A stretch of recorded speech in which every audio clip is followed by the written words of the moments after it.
Chapter 9. At General Staff, 7th Division, the Invasion of the Ruhr.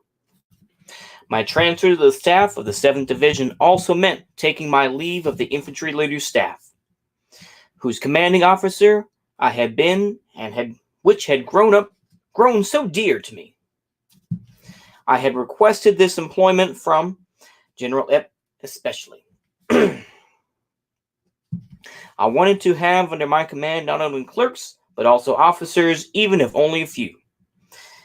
This has also been the situation in the field with 12th Bavarian Infantry Division staff.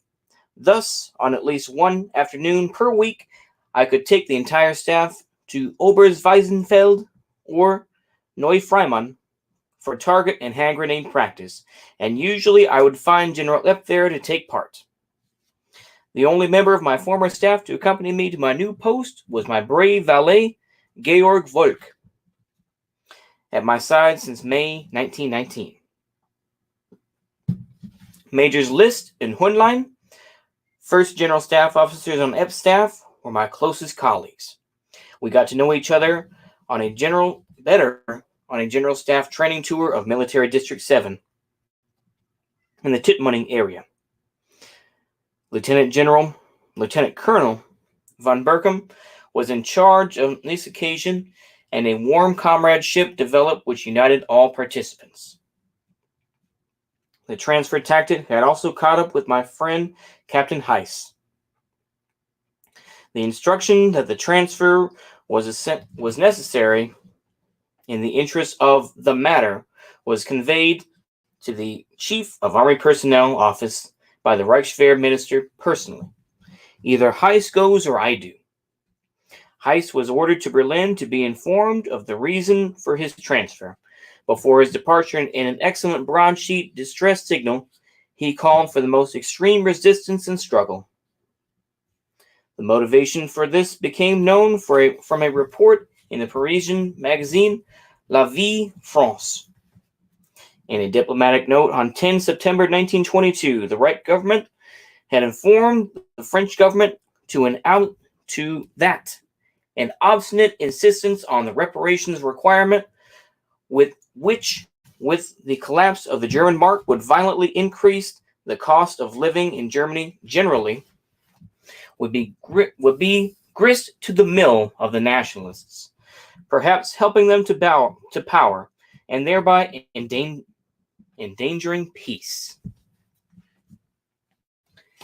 In his response to this, Heiss called upon anyone from the fourth walk of life of the status of warrior who for more than 4 years protected the homeland with body and life on all battlefields, to whom the fatherland was always everything and his own life nothing, who is not content to watch from the shadows, who does not fight with insipid lip service to freedom, equality, brotherly love, beauty, dignity, bread, and so on, who knows only discipline, loyalty, and obedience, and who only has one aim, the thorough, remorseless cleansing action, which is the armed struggle between our Germanic worldview and the Marxist Jewish International. The emergency has only one catchphrase: kill. Yes, that was the totally uncomplicated Father Heiss. In Munich at this time, however, as the Münchener Post was aghast to report attacks by swastikists against the workers were increasing, when Reichswehr soldier Wilhelm Schwarzkopf had a clash with some louts and allegedly called one of them a black, red, gold pig. An old maid on the Altheim corner of Königsplatz threatened to respond with the self-help of the workers.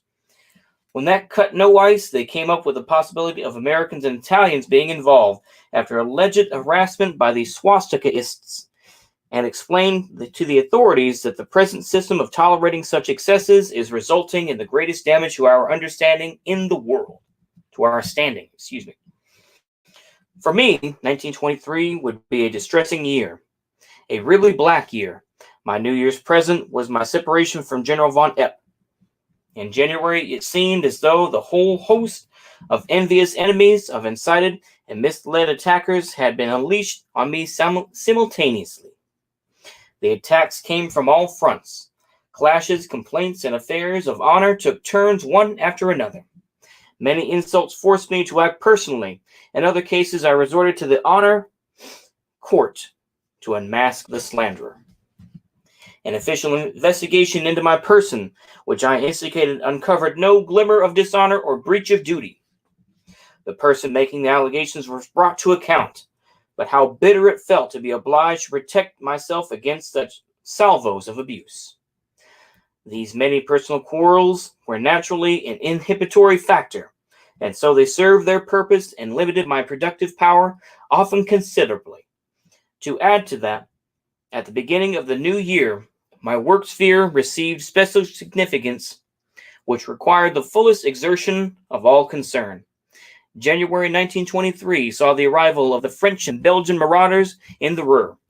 The ostensible reason was the alleged failure by Germany to deliver livestock, timber, coal, and paving stones as reparations.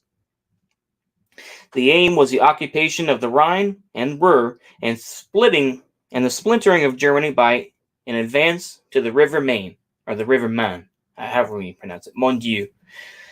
The great danger was seen by the whole population. An inner solidarity, yearning for unity and resolution, similar to that of August 1914, filled the German provinces. The determination to resist and the will to fight won strength and shape. A man leading the Reich, inspired by a burning love of the fatherland and a fearless resolve to defy all adversaries and fight, would have had no difficulty in getting the people to stand behind him in battle for freedom. Fate bestowed the mission on the German Reich Chancellor Kuno. He turned for support to the socialist president of the Reich and another, Bethmann Hollweg, the parliamentary parties. The socialist leaders soon perceived the favorability of the moment and put themselves at the head of the national resistance movement in order to be in a position to strangle the life out of it when the moment was propitious later. This is how I saw the situation on 17 January 1923. Two fronts presently face each other in Germany.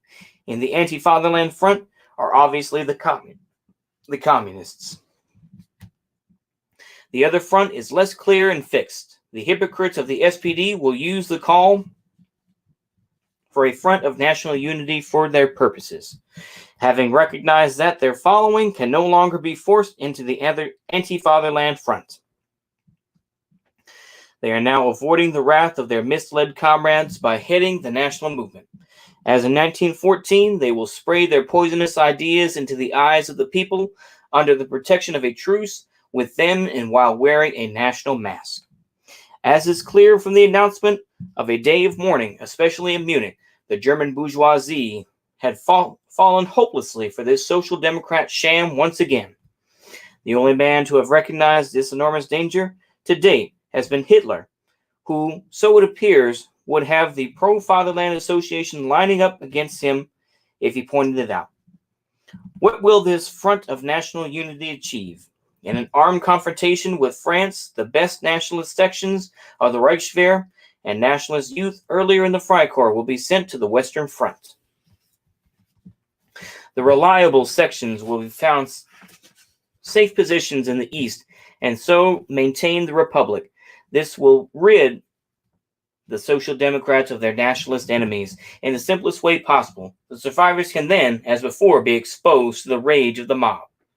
I finish off my observations with the opinion that an armed confrontation with France would have to be preached by a clarification of the domestic situation.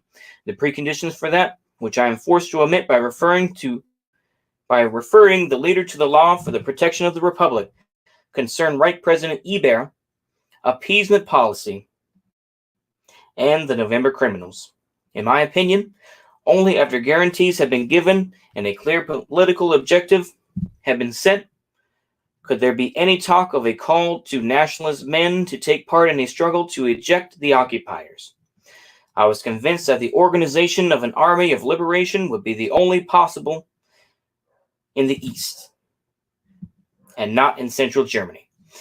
This was how I saw things on 23 January 1923. Events proceeded as follows. First, the Reichstag formed a front of national unity. After hearing addresses by Loeb and Kuno, accompanied by noisy protests from the communists and the expertly worded objections of pro-fatherland speaker Greif, who unsparingly exposed the half measures, the Reichstag passed a resolution in which it raised a solemn protest against the occupation of the Ruhr by armed force in breach of international law and treaties. The Reichstag will support the government in any measure of purposeful resistance to the act of force by any means.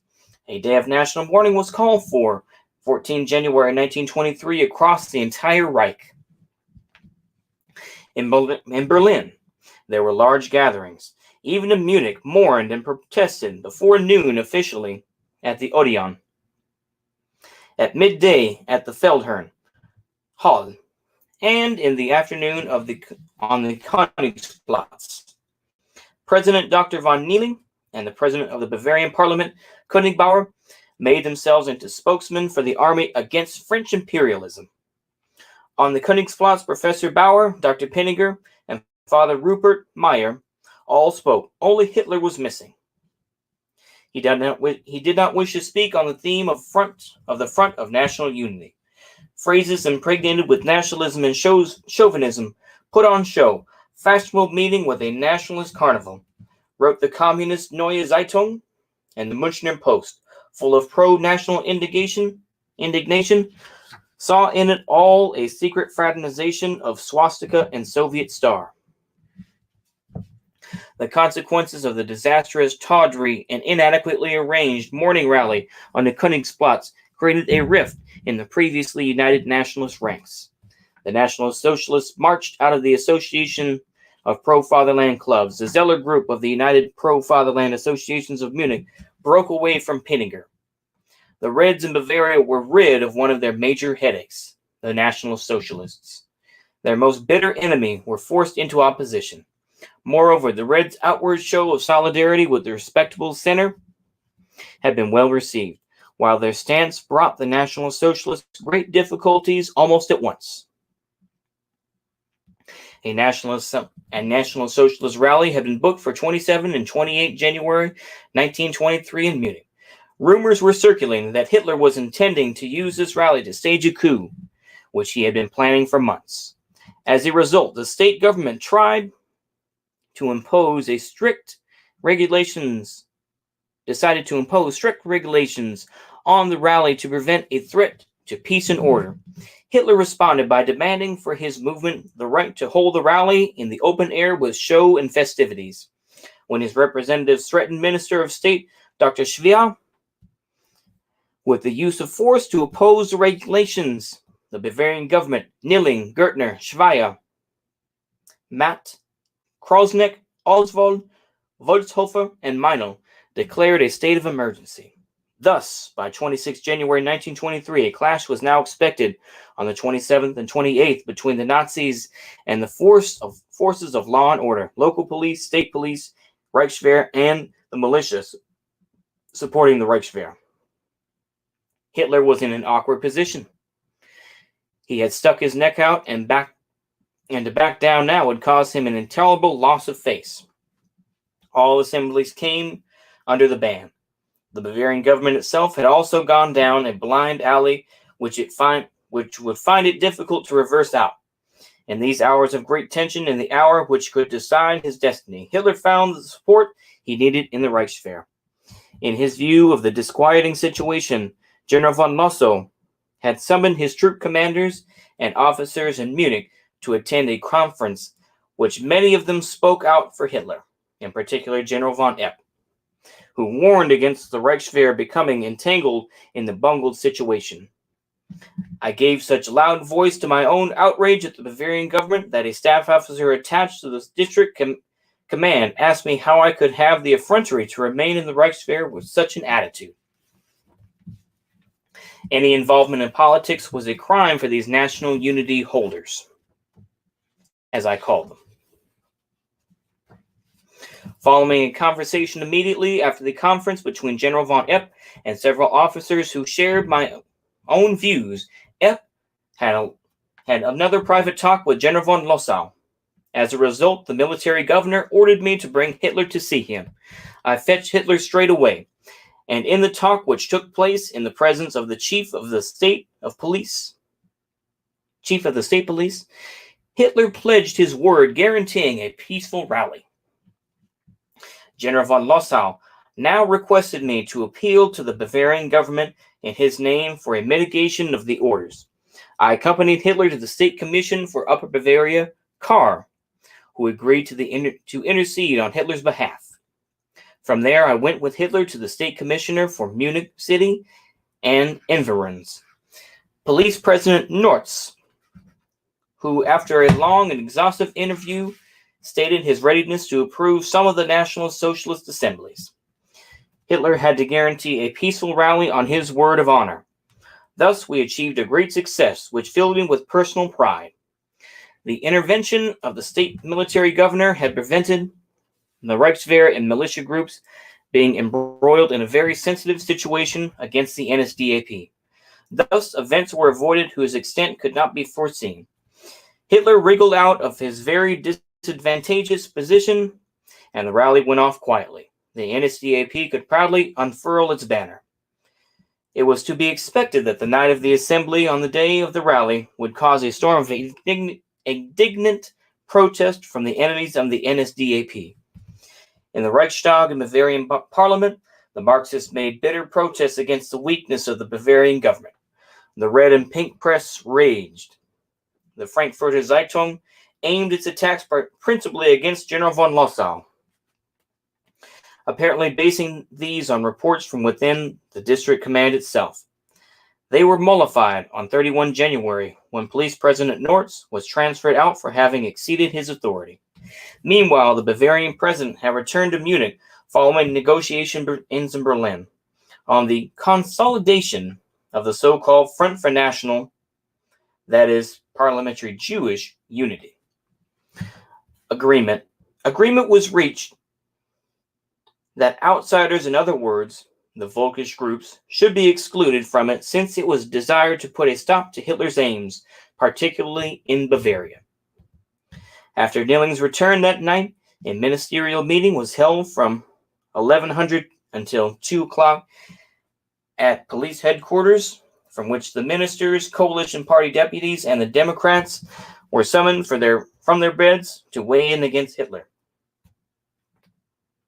The State Commissioner General for Bavaria, Minister Dr. Schwier, published a declaration in which he wanted to put the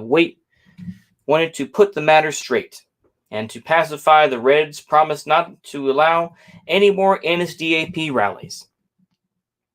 The Münchner Neueste Nachrichten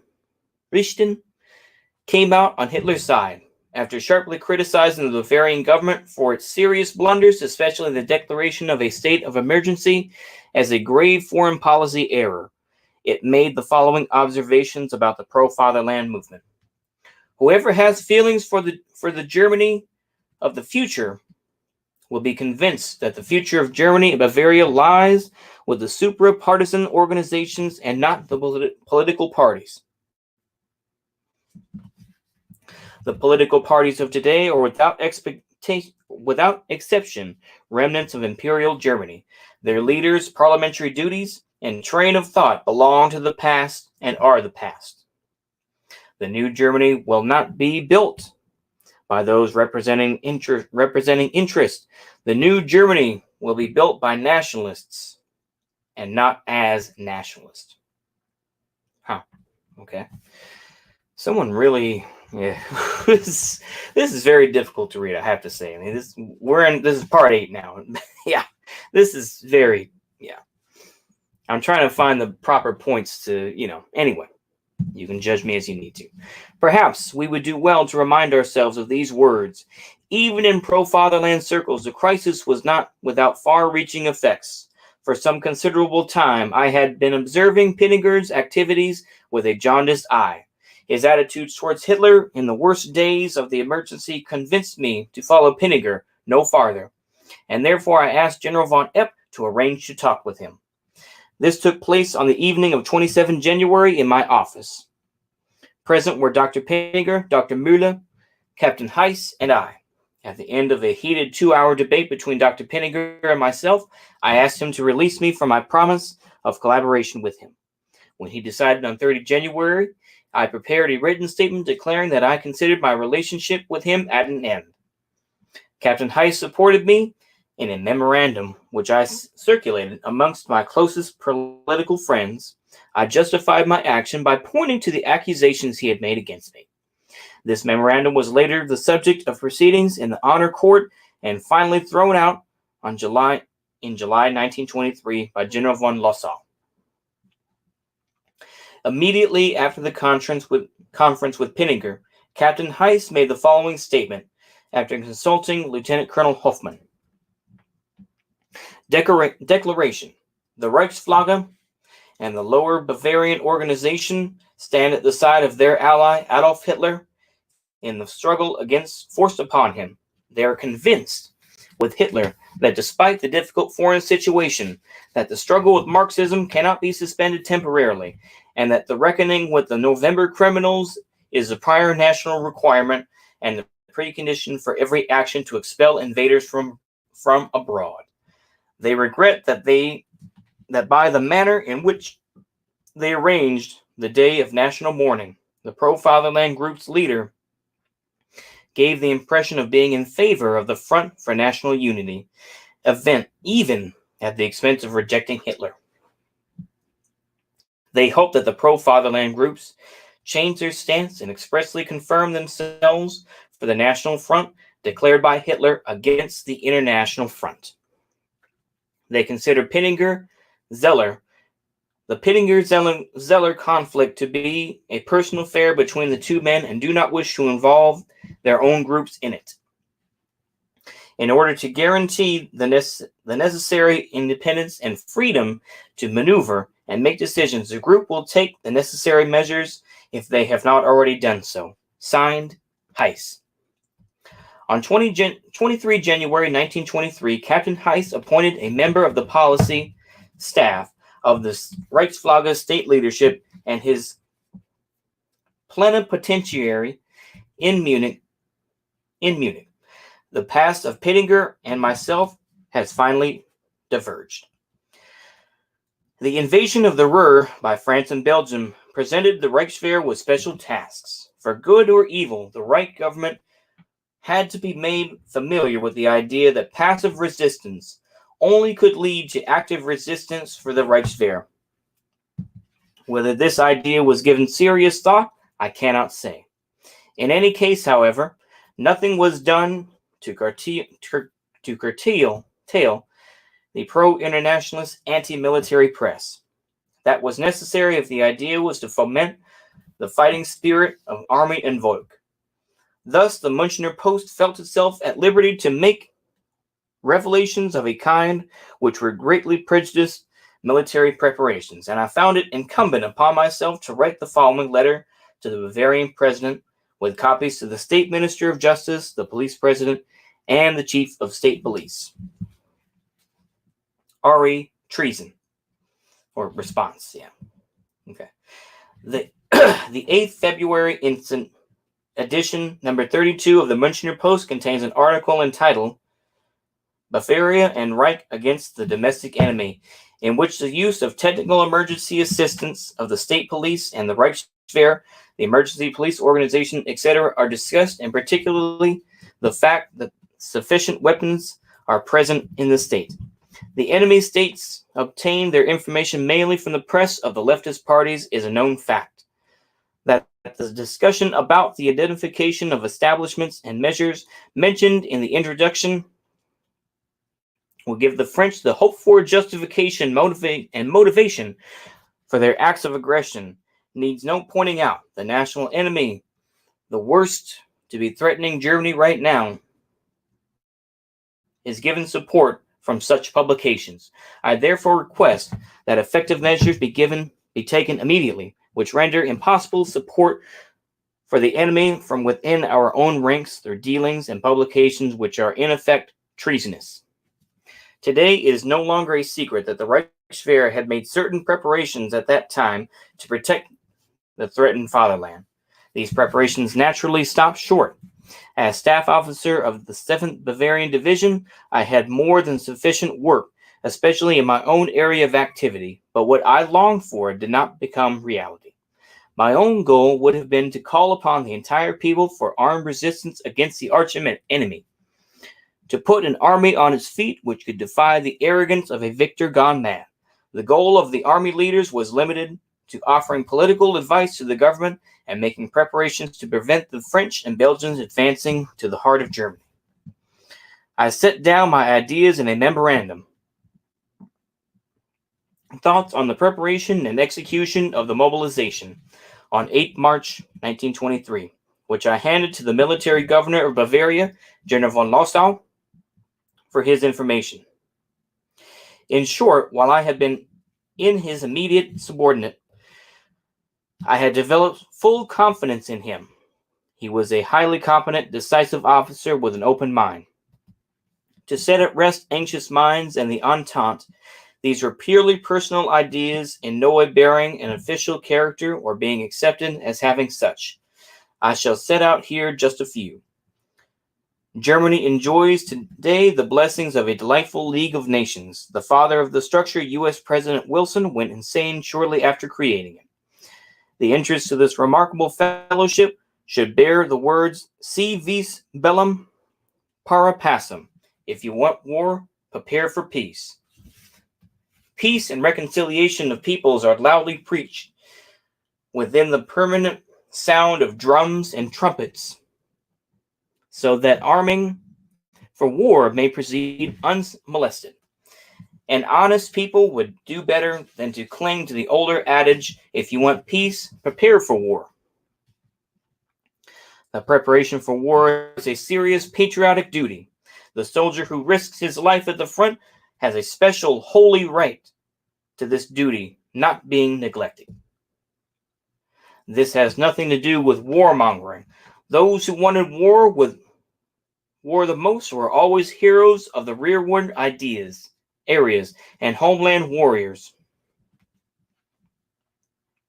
The frontline warrior who knows no dying without risk remains quiet and acts. Only he who knows war can understand what the terms peace and war mean. It was gradually becoming recognized by all pro-fatherland circles that the passive resistance, if it were not replaced by active struggle at the earliest opportunity, must sooner or later peter out. We looked admiringly at the heroism of individual brave men such as Albert Leo Schlatter and his friends who sacrificed freedom and life. But it was clear to us that all such sacrifices were pointless if a decision to fight tooth and nail were not given by the German government. A military altercation with France was not without its prospects at that time. Perhaps it was only our possibility of salvation. Of course, one would have had to brace for the decision. The whole German people would have had to fight for freedom and existence. We would not have shrunk back from ceding voluntarily, temporarily, and without a fight, great tracts of German territory to the enemy. When Reich Chancellor Kuno visited Munich, he had a long conversation with General von Lossow. Meanwhile, Kuno's entourage had a lively discussion in my offices with Adolf Hitler, whom I had sent for, and myself. Hitler put over his political standpoint and set out the military situation in a brief address. Even though it served no useful purpose, at least it provided us with a chance to explain clearly and unmistakably how we were thinking for the edification of men in influential positions very close to the Reich Chancellor. That is the end of chapter 9. And I have a lot of work to do, so I'm going to take a few days break in reading these chapters. Let's see here. We're looking once again at chapter 10. Chapter 10 is going to be, let's see here. This is going to be a monster. Let's see what we got here for chapter 10. Chapter 10, Policy Committee, is, let's see here. It continues on through the pictures. No. Just before that. Okay. Policy Committee. Let me check here. Oh, okay. It is quite a bit, though. 87 to 106. So this is going to be a lot of stuff here. That's going to be like I'm going to probably break that up into two because we're not going to do that hour-long stuff. I've kind of delayed stuff and everything else. So just to let y'all know, we're going to have a few days rest probably next Wednesday. We're going to do chapter 10, and we're going to review that. And just some other information as well is that after I do this book, I will be doing, ironically, well, maybe not necessarily that ironic, but I will be doing, I'll be reading from a much shorter book, probably a third of this size, maybe even a quarter, State and Revolution. We're going to be doing, yes, that one, by Vladimir Ilyich Lenin. I'm going to be reading State and Revolution. And then, to be even more hypocritical, I'll be reading Storm of Steel, the Ernst Junger book. So just to let y'all know, for those that do stick around here, or just those that want to skip to the end, that's understandable. I've done it myself plenty of times in videos. But that's where we stand right now. Like I say, State and Revolution, we'll see how it goes in terms of how long it's going to be. But I have promised that video for a while on talking about State and Revolution. So I feel like I'm finishing something. I'm finishing something that I promised quite a while back when I first started to really make videos in a more serious manner. So with that, I wish you all a good night. I wish that we can just get through this next week. That's all we can promise, can't we? Just get through this next week, get through this next day, through this next hour, through this next minute. That's all we can do.